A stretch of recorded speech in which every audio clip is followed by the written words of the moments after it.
Hello everyone. इस video में हम जुलानी जिनके बचपन का नाम अहमद हुसैन अल शरा है, जो यूएन के डिजिग्नेटेड टेररिस्ट लिस्ट जिनके ऊपर 85 करोड़ का इनाम रखा था, किस तरह उसने आतंकवादी होने से लेकर राष्ट्रपति बनने तक का सफ़र तय किया, उसके बारे में बात करेंगे। अच्छा लगे तो चैनल सब्सक्राइब कर लीजिएगा। चलिए शुरू करते हैं। 8 दिसंबर की सुबह दमिश्क की पुरानी सड़कों पर विद्रोहियों की जीत की गूंज सुनाई दे रही थी। आधी सदी से ज़्यादा समय से असद परिवार सीरिया पर लोहे की मुट्ठी से राज कर रहा था, लेकिन उस दिन राष्ट्रपति बशर अल असद देश छोड़कर बाहर जा चुके थे।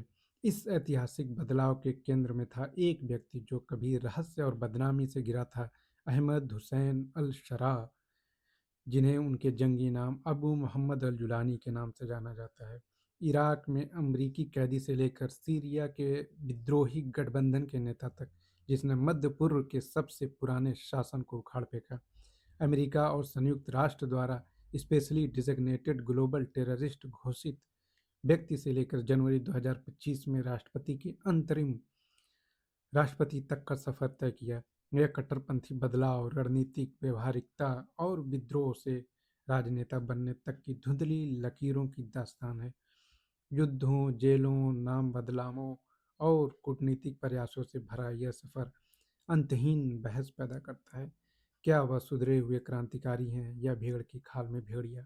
डिक्लासिफाइड रिपोर्ट्स, प्रत्यक्षदर्शियों की गवाहियों और हालिया घटनाओं से ली गई यह कहानी एक थ्रिलर की तरह है।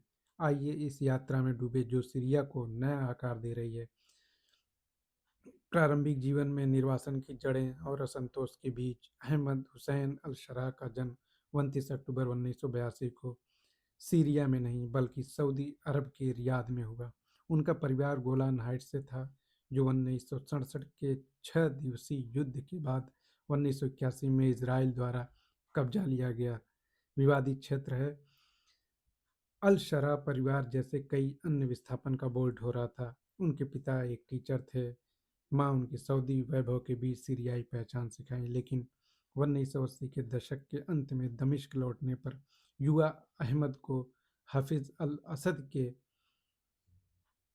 के बाद पार्टी शासन की कड़वी हकीकत का सामना करना पड़ा। दमिश्क में बड़ा होते हुए अल शरा औसत छात्र थे, लेकिन धार्मिक रूप से झुकाव रखते थे। सऊदी प्रभाव और परिवार की जड़ों ने उन्हें असद शासन के खिलाफ गुस्से में पैदा किया। 2003 में अमेरिका के इराक आक्रमण ने उन्हें जिहाद की ओर धकेला। सिर्फ 20 साल की उम्र में वे इराक चले गए, जहां अल-कायदा से जुड़े और अमेरिकी सेनाओं के खिलाफ लड़ाई लड़ी।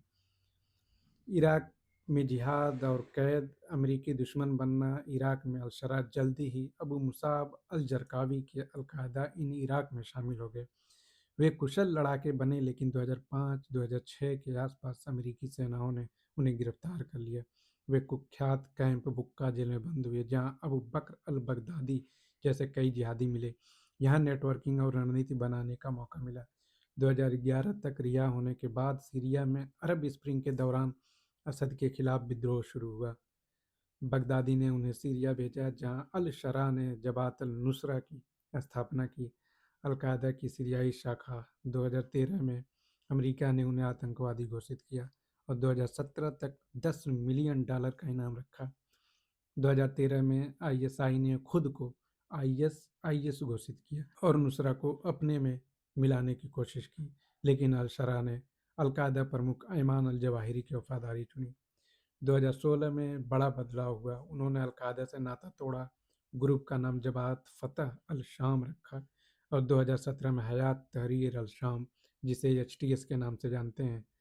इदलिब में एचटीएस ने शासन चलाया, सेवाएं दी, टैक्स लगाया, लेकिन मानवाधिकार उल्लंघन के आरोप भी लगे।